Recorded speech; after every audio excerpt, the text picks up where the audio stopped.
पाठ 29 विराम चिन्ह।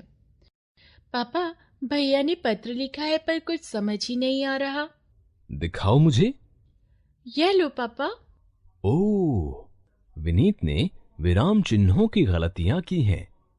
न तो सही स्थान पर विराम चिन्ह लगाए हैं और न ही सही विराम चिन्ह लगाए हैं। विराम चिन्हों के उचित प्रयोग न करने से बात स्पष्ट नहीं होती और कई बार तो अर्थ का अनर्थ हो जाता है। आइए विराम चिन्हों के बारे में जानें। विराम का अर्थ है रुकना या ठहरना। भाषा के प्रयोग में बोलते और लिखते समय हमें बीच बीच में कुछ समय के लिए रुकना पड़ता है। इस तरह रुकने से वाक्य का सही अर्थ स्पष्ट करने और समझने में आसानी होती है। बोलते और लिखते समय रुकने की इस प्रक्रिया को विराम कहते हैं और विराम को संकेत करने के लिए जिन चिन्हों का प्रयोग करते हैं उन्हें विराम चिन्ह कहा जाता है। अतः हम कह सकते हैं, भाषा के लिखित और मौखिक रूप में अर्थ की स्पष्टता के लिए विराम को प्रकट करने हेतु निर्धारित चिन्हों को विराम चिन्ह कहते हैं। विराम चिन्हों का महत्व।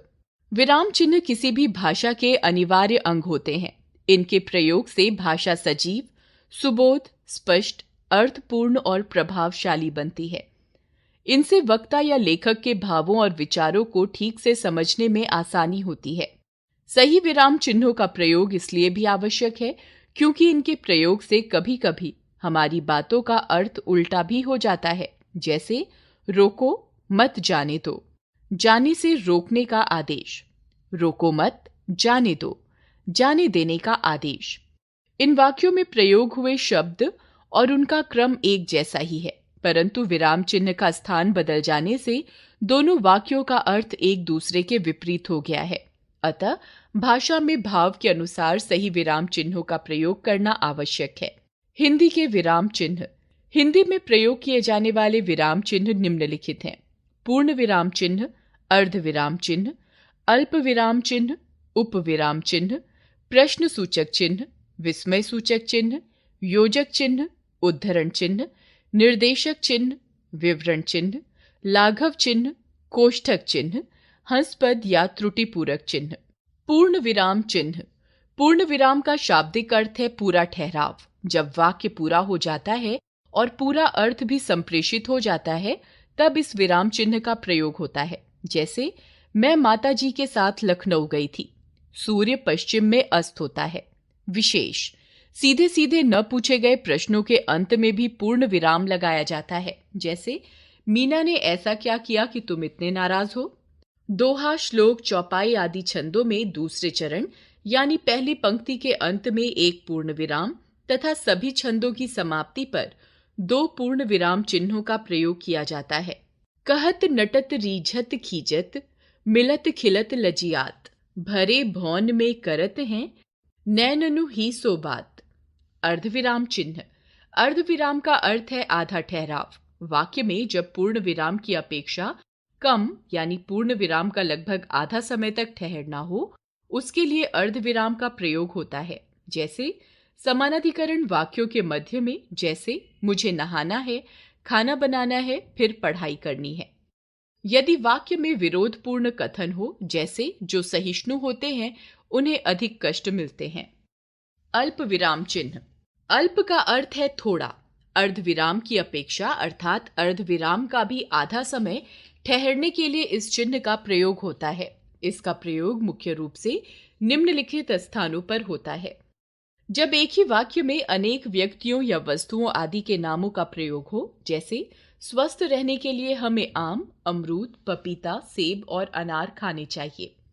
वाक्य में आए शब्द युग्म अलग करने के लिए, जैसे मान सम्मान, यश अपयश, जीवन मरण सब विधाता के हाथ में है। मिश्रित वाक्य में विशेषण उपवाक्य से पहले, जैसे वह व्यक्ति जो भाषण दे रहे हैं वे हमारे प्रधानमंत्री हैं। समुच्चय बोधक अव्ययों से पहले, जैसे विनोद उसके घर गया किंतु वह मिला ही नहीं। उपविराम चिन्ह। जब किसी विषय को अलग करके दिखाने के साथ उसे दूसरे कथन से संबद्ध करके दिखाना होता है तो विषय और कथन के बीच में उपविराम चिन्ह का प्रयोग होता है। जैसे दहेज प्रथा एक सामाजिक अभिशाप, विज्ञान वरदान या अभिशाप। प्रश्न सूचक चिन्ह। इस चिन्ह का प्रयोग प्रश्नवाचक वाक्यों के अंत में होता है, जैसे क्या आप भी इसी गाड़ी से जा रहे हैं? तुम किससे मिलने आए हो? विशेष, किसी बात में संदेह होने पर भी प्रश्नवाचक चिन्ह का प्रयोग किया जाता है। अखबार में समाचारों के शीर्षक में इसका प्रयोग खूब होता है, जैसे शहर में हर घर को मिलेगा गंगा जल। विस्मय सूचक चिन्ह, इस चिन्ह का प्रयोग विभिन्न भावों की अभिव्यक्ति में होता है, जैसे आश्चर्य, हर्ष, घृणा, पीड़ा जैसे मनोभावों को प्रकट करने में। आहा, कितना सुंदर दृश्य है, काश मीनू भी हमारे साथ होती। संबोधन के लिए, भाइयों और बहनों मेरी बात सुनो। माँ देखो, भाई मुझे तंग कर रहा है। योजक चिन्ह, दो पदों या शब्दों में संबंध दिखाने के लिए योजक चिन्ह का प्रयोग किया जाता है। इसका प्रयोग निम्नलिखित स्थितियों में होता है। द्वंद्व समास में, जैसे जीवन मरण, भाई बहन, राधा कृष्ण, लाभ हानि आदि। तुलनात्मक स्थिति में सा सी से पहले, जैसे फूल सा कोमल, दूध सा सफेद, भरत सा भाई आदि। पुनरुक्त शब्द युग्मों में, जैसे धीरे धीरे, हरा हरा, घर घर, बार बार आदि। भिन्नात्मक रूप में शब्दों में लिखी जाने वाली संख्याओं के बीच में, जैसे 1/3, 3/4, 2/3 आदि। उद्धरण चिन्ह, इसे अवतरण चिन्ह के नाम से भी जानते हैं। यह दो प्रकार के होते हैं, इकहरा उद्धरण चिन्ह, दोहरा उद्धरण चिन्ह। इनके प्रयोग की स्थितियां निम्नलिखित हैं, जैसे तुलसीदास ने श्री रामचरितमानस की रचना की। नंदन बच्चों की प्रिय पत्रिका है। सूर्यकांत त्रिपाठी निराला छायावाद के प्रमुख स्तंभ हैं। किसी व्यक्ति के कथन को ज्यों का त्यों लिखने के लिए दोहरे उद्धरण चिन्ह का प्रयोग होता है, जैसे बाल गंगाधर तिलक ने कहा था, स्वतंत्रता हमारा जन्मसिद्ध अधिकार है। निर्देशक चिन्ह, निर्देशक चिन्ह योजक चिन्ह से थोड़ा बड़ा होता है। इस चिन्ह का प्रयोग इन स्थितियों में होता है, किसी विवरण को देने में, जैसे संज्ञा के 3 भेद हैं, व्यक्तिवाचक संज्ञा, जातिवाचक संज्ञा, भाववाचक संज्ञा।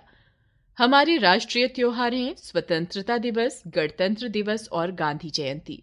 संवाद लेखन में पात्र के नाम के बाद और कथन से पहले, जैसे सम्राट, अपराधी को उपस्थित किया जाए, सेवक, जी महाराज। कहना, बोलना, बताना, लिखना आदि क्रियाओं के बाद, जैसे विवेक ने कहा मैं भी आइसक्रीम खाऊंगा, नेताजी बोले मैं ऐसा नहीं होने दूंगा। विशेष, इस चिन्ह के स्थान पर उपविराम चिन्ह का प्रयोग भी देखने को मिलता है। विकारी शब्दों के भेद, संज्ञा, सर्वनाम, विशेषण और क्रिया। विवरण चिन्ह, विवरण चिन्ह का प्रयोग किसी वाक्य के अंश को पूरा करने के लिए होता है, जैसे विस्तृत विवरण इस प्रकार है, निम्नलिखित वाक्यों को पढ़िए। विशेष, आजकल विवरण चिन्ह के स्थान पर निर्देशक चिन्ह का ही प्रयोग किया जाता है। लाघव चिन्ह, शब्दों को संक्षिप्त रूप में लिखने के लिए इस चिन्ह का प्रयोग करते हैं, जैसे डॉक्टर, डॉ, पंडित, पन, प्रोफेसर, प्रो, कृपया पृष्ठ उलटिए, क्री प्री ऊ। कोष्ठक चिन्ह, इस चिन्ह का प्रयोग किसी व्यक्ति, पुस्तक या वस्तु के संबंध में ही कोई सूचना देने के लिए होता है, जैसे पदार्थ की 3 अवस्थाएं, ठोस, द्रव और गैस होती हैं। नाटक के पात्रों के हाव भाव, क्रियाकलाप की सूचना देने के लिए पात्रों के कथन से पूर्व, जैसे परशुराम क्रोधित होकर, राजन यह अभद्र बालक कौन है? लक्ष्मण आगे आते हुए, मैं लक्ष्मण हूं। कोष्ठक चिन्ह 3 प्रकार के होते हैं, छोटा कोष्ठक, मझला कोष्ठक और बड़ा कोष्ठक। गणित में इन तीनों चिन्हों का प्रयोग एक साथ भी होता है। हंसपद या त्रुटि पूरक चिन्ह, वाक्य लिखते समय यदि कोई शब्द छूट जाता है तो उसे पंक्ति के ऊपर लिखकर यह चिन्ह लगाकर सूचित कर देते हैं, जैसे अहिंसा परम धर्म है। मैंने ये सभी पुस्तकें पढ़ ली हैं। याद रखें, विराम का अर्थ रुकना होता है। वाचन और लेखन में विराम के लिए प्रयुक्त चिन्हों को विराम चिन्ह कहते हैं। भावों की सफल और स्पष्ट अभिव्यक्ति के लिए विराम चिन्ह भाषा के अनिवार्य अंग हैं। विराम चिन्हों के प्रयोग से भाषा अर्थपूर्ण, स्पष्ट और प्रभावशाली बनती है। हिंदी में प्रयुक्त होने वाले प्रमुख विराम चिन्ह हैं पूर्ण विराम चिन्ह, अर्ध विराम चिन्ह, अल्प विराम चिन्ह, उपविराम चिन्ह, प्रश्न सूचक चिन्ह, विस्मय सूचक चिन्ह, योजक चिन्ह, निर्देशक चिन्ह, कोष्ठक चिन्ह, विवरण चिन्ह, उद्धरण चिन्ह, लाघव चिन्ह और त्रुटि पूरक चिन्ह।